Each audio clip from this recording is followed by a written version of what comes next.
AVC, Sean from Buzzbomb Records here, coming at you again for video number 2. So, yeah, I did my inaugural post yesterday, did the quarantine tag 2020, so thought I'd maybe come back again today, maybe do a little room tour. So, I know a lot of folks do these, and hey, what a better way to maybe for you to get to know me and kind of see my space, kind of see where I'm coming from. So anyway, yeah, without further ado, let's go check it out.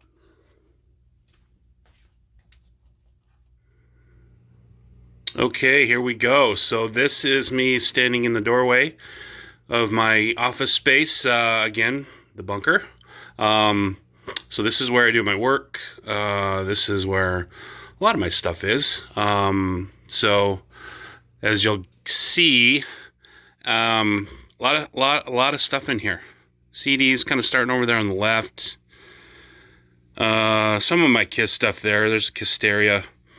That box there on top of it. Those are all the other 2014s that I play.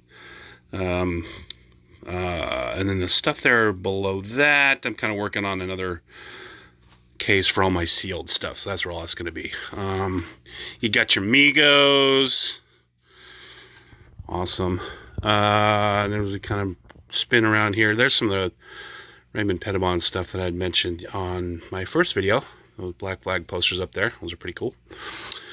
And then swing over here. That over on the right, that's kind of not a catch-all, but got some of my box sets over there. And then down below, kind of really buried back underneath some of those workstations are kind of my crud, for lack of a better term. Crud records, stuff that I picked up that I need to get rid of, but I just haven't yet. So it's just buried back there because I know I'm never going to listen to it. So anyway, and then over here, this is kind of my Mixdown Desk area.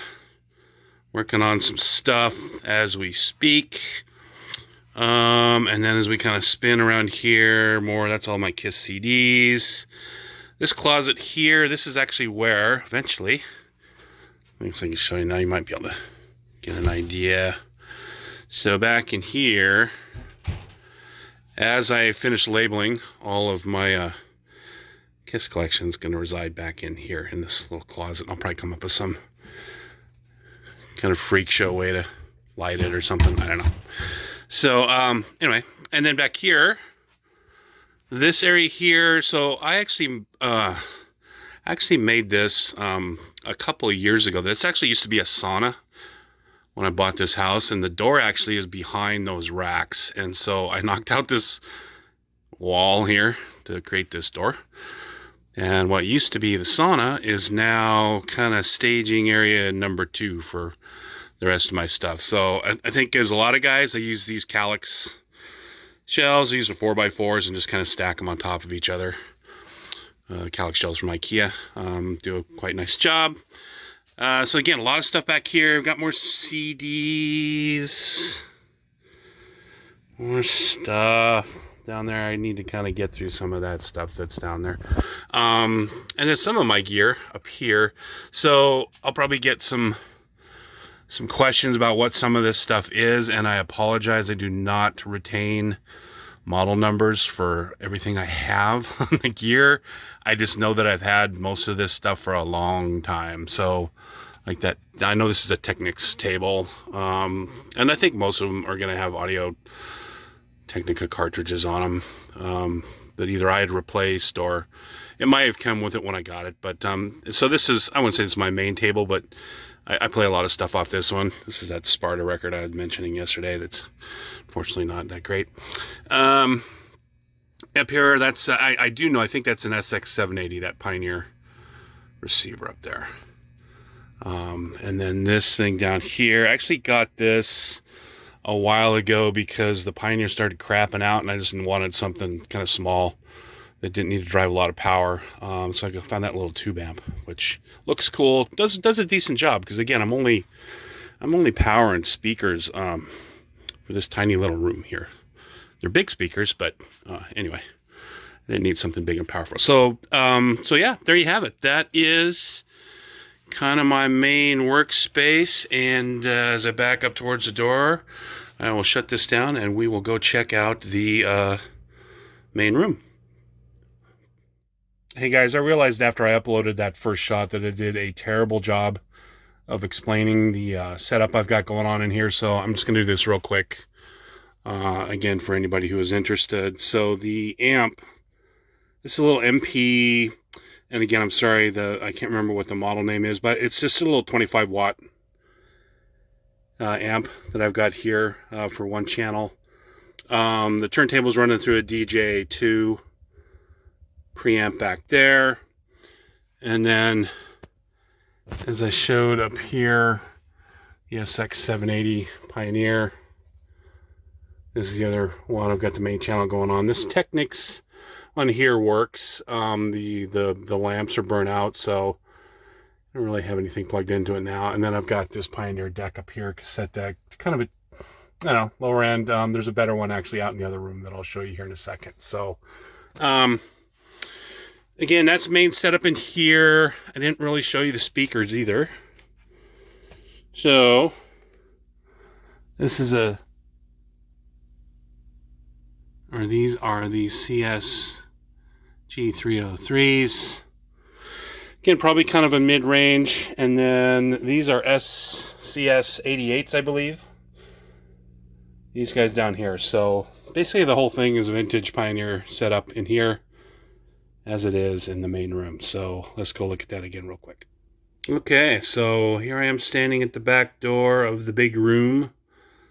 It's really just a family room downstairs here in the basement, but yeah, this was the area that we had all the band gear set up in. We used to practice down here. We used to record down here. Most of that stuff is gone. You know, because we don't do that stuff here at home or at my house anymore. Anyway, but here's kind of what's left. You know, and I'll kind of spin back around and do a little closer look at some of these things, but I want to give the panorama view here first. So, you know, the PA and all the mics and all that stuff I've kind of taken down, but I still do record guitar stuff down here. And yeah, so let's walk over here. So first of all those CDs you see up there on top, that's my band stuff, and we're not going to get into that here. Maybe I'll do another video for that at some point, but that's my stuff. And then starting over here, this is, there's that other white label promo Kiss record that I mentioned yesterday. Some of my Ace Frehley autograph stuff. A couple of acoustics. One of my Strats there.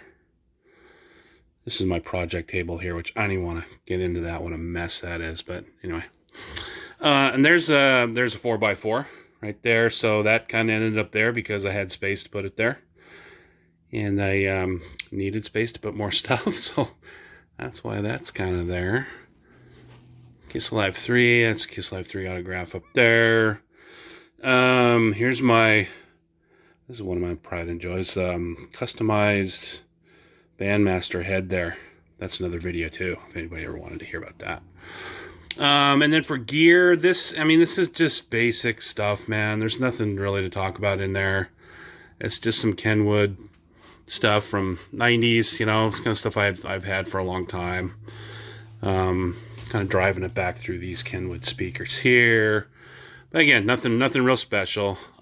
This one over here, actually, so this is one of the few Goodwill finds that I was lucky enough to actually be there on the right day at the right time, because I never seem to be, because you never see this stuff, you know, at least in Goodwills around here. It gets picked through pretty fast. So anyway, I just happened to get my finger out of the way. So I just happened to stumble across this one day, this Pioneer rack. So, and it had this, I think it's a P, I know I should know this, guys, but I don't.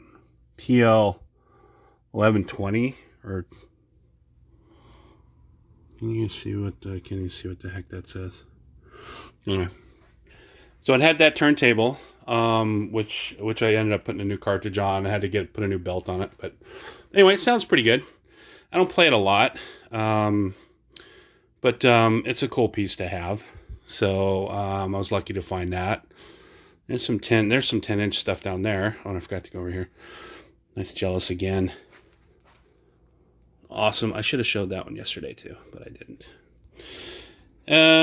Got some cubes over here. So what these were is when I first decided I was actually going to make some semblance of my records other than have them just strewn about on crappy bookshelves that were falling over and sitting on the floor. And I bought these cubes, and they were kind of expensive, and I filled them up really fast. And it was before, again, I kind of knew about what some other guys were doing. But as soon as I figured out everybody else was buying those Calyx shelves, I kind of went to those. But in the meantime, I've got some of these cubes over here. So this is where I know this is where a lot of my punk stuff is in those. So I know where those are.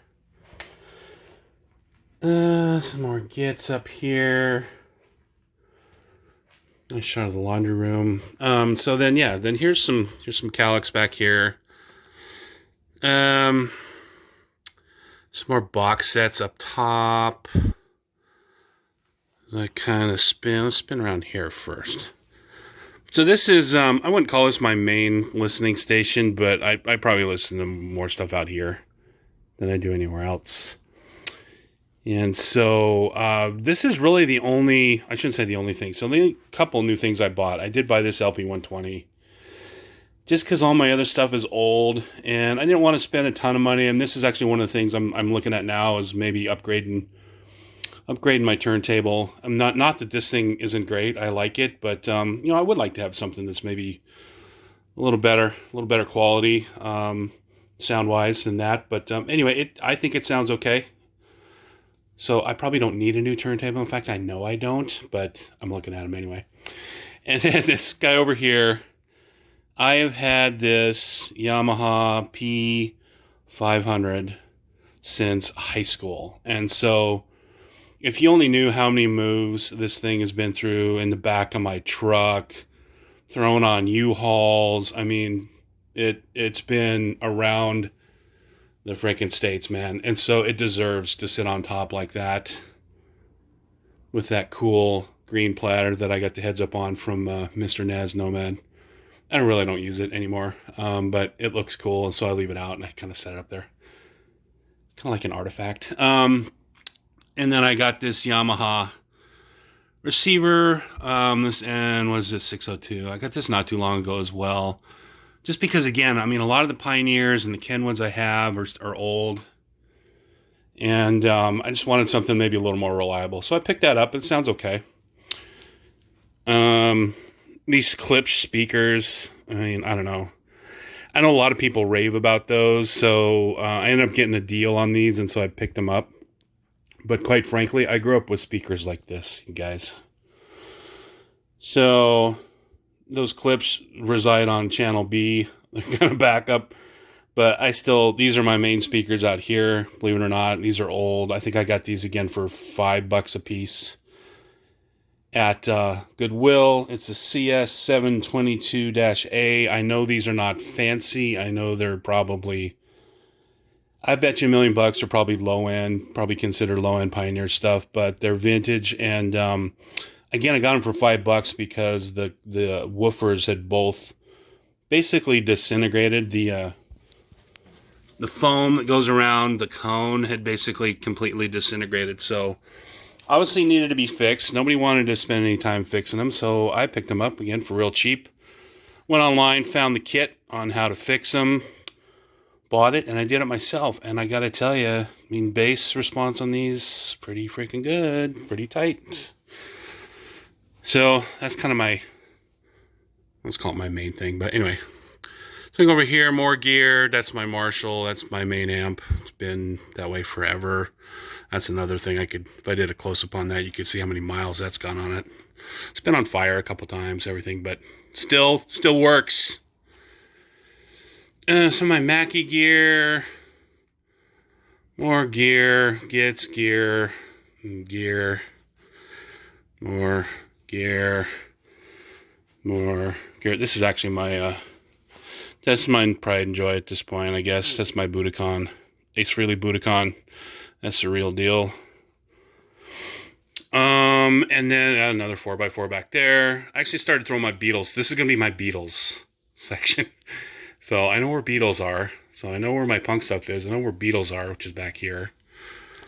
And then just more. So that one back, that guitar way back there in the corner. That's the first guitar I ever had. That's a Fender Bullet, circa 19.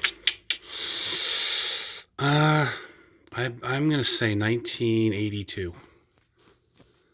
on that. And then there's a V I never play. And then my vintage Ibanez Trio there, which I bet I paid $200 for each one of those. And now I don't know, they're crazy expensive. I was looking on eBay the other day because I wanted to get the there's a flame top version. I know of the Destroyer and the Rocket Roll, which is the V, but they're, man, I'm not paying what they want for those these days. So I think I'll stick with my vintage stuff back there. And then here's a drum kit again that I don't know how to play. My drummer knows how to play it, but I don't. But it still sits here, and I bang on it every once in a while. Then a couple more amps back there. So that's kind of it, guys. That is a tour of my basement. There's more stuff upstairs, but I'm not gonna go up there because I don't know. There's just more stuff up there. Maybe at some point I'll show you the rest of it. There's really more guitars and stuff. Okay, so just real quick, this is a closer look at the Pioneer stack out here in the larger room. So that's an SX880. As you can see, it was actually too big to fit in the rack, so I had to kind of stick it there on top. But got a problem with the power supply on this guy right now, so I'm actually not using it. Rather, out here, I've got this 580. So this one is what's juicing the rack now. So the turntable's playing through this, and then I think it's an 8282 or something cassette deck, which don't really listen to cassettes out here all that much. And then this is a couple of Kenwood 710s. There's another one down there back behind that sub, but those aren't doing anything either. So just really, it's just this 580 and that turntable. And then the cassette deck through these Kenwood JL790s. And I should have clarified. So the Kenwood stuff over here, this is really just my surround sound stuff. And there's a cassette deck over here. Then if I do listen to cassettes, I'm generally listening over here out of this rack. And they just go through these little Boston acoustics. And then through this surround sound stuff up there. So that is it for Appendix B. I kind of cut myself off before saying goodbye on the previous one, so I'll do that here. So hopefully this was fun, and I will come back at you guys with another video soon. All right, take care.